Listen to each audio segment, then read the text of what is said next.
அந்த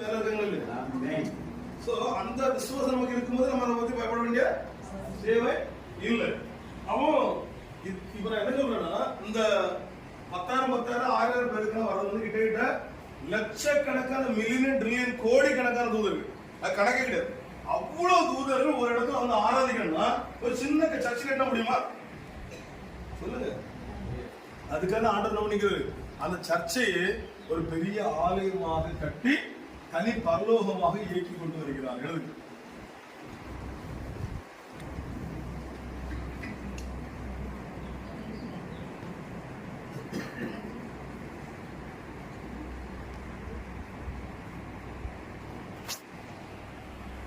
அடுத்தது அரசாங்கமாகிய பரலோகம்.